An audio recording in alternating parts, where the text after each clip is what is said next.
Olá, sejam muito bem-vindos. Hoje a gente vai mergulhar de cabeça numa história fascinante que está acontecendo em Moçambique.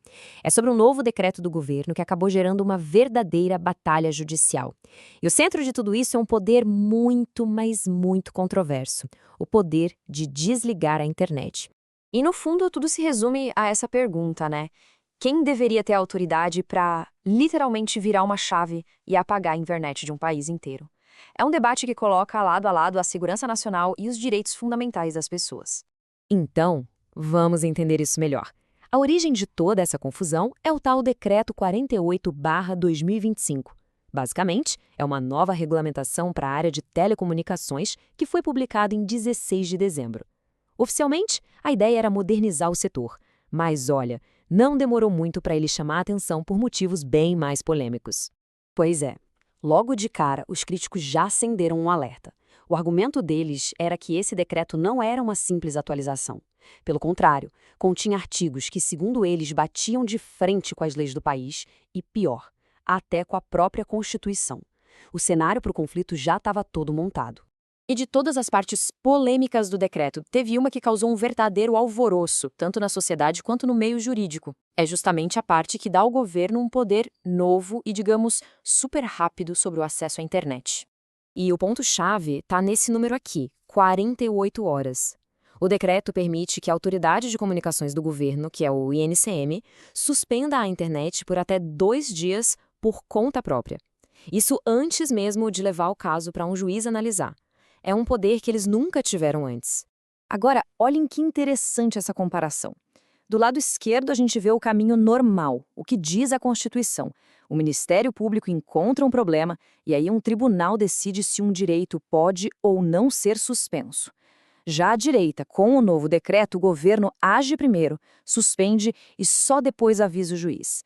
É uma inversão completa da lógica jurídica. E essa inversão toda nos leva direto para o coração da briga judicial. Os opositores dizem que isso não é só uma mudança de procedimento. Para eles, é uma violação de um dos pilares de qualquer democracia: a separação dos poderes. O nome técnico para isso é usurpação de poderes. Acontece quando o poder executivo, ou seja, o governo, começa a fazer o trabalho que seria do legislativo, que faz as leis, e do judiciário, que são os tribunais. Isso desequilibra todo aquele sistema de freios e contrapesos que deveria existir. E essa citação aqui resume a questão perfeitamente. Se o governo pode identificar o problema, aplicar a punição, que no caso é desligar a internet, e só depois avisar a justiça, ele acaba concentrando um poder que deveria ser dividido. O ponto é exatamente esse: ele vira o legislador, o juiz e o executor, tudo ao mesmo tempo. Mas olha, a história não acaba com um decreto controverso. O que veio depois foi uma resposta da sociedade que foi, sinceramente, impressionante. Vamos ver agora como os cidadãos se organizaram contra essa nova lei. E isso aqui é realmente um marco histórico. Em vez de a briga ficar só nos tribunais ou no parlamento, um partido político levou a questão direto para as pessoas, começando uma campanha de assinaturas para questionar a lei oficialmente. É um momento super importante para o ativismo cidadão em Moçambique. E o apoio popular foi massivo. A lei exigia 2.000 assinaturas para levar o caso ao Conselho Constitucional. A campanha conseguiu 3.682, quase o dobro. Isso mostra, de forma bem clara, o tamanho da insatisfação das pessoas com essa lei. É realmente poderoso ver uma mobilização como essa, né? E isso levanta uma questão interessante. Será que campanhas de assinatura, os famosos abaixo-assinados, são um jeito eficiente para a população pressionar e mudar as leis? A gente adoraria saber o que vocês pensam sobre isso. Deixe a sua opinião aí nos comentários. E enquanto essa discussão rola solta aí nos comentários, se essa nossa análise está ajudando a clarear as coisas, que tal se inscrever no canal? Ajuda muito a gente a continuar trazendo esses temas complexos, mas de um jeito simples, direto ao ponto, e mantém toda a nossa comunidade bem informada. Bom, então, para a gente fechar, por que essa briga específica sobre um decreto de telecomunicações lá em Moçambique é tão importante mesmo para quem está longe?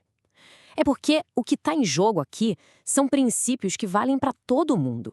No fim das contas, essa batalha é sobre a saúde da democracia, sobre a separação dos poderes, sobre o respeito às leis. É também sobre o futuro dos nossos direitos nesse mundo cada vez mais digital. E talvez o mais importante de tudo é um baita exemplo do poder que os cidadãos têm para fiscalizar e desafiar seus governos. E isso nos deixa com essa última pergunta para a gente refletir. A história de Moçambique é um exemplo forte, mas a questão vale para todos nós. Qual é, afinal, o nosso papel como cidadãos na hora de vigiar as leis que nos governam e proteger os nossos direitos? Fica aí a reflexão. Muito obrigada pela companhia e até a próxima.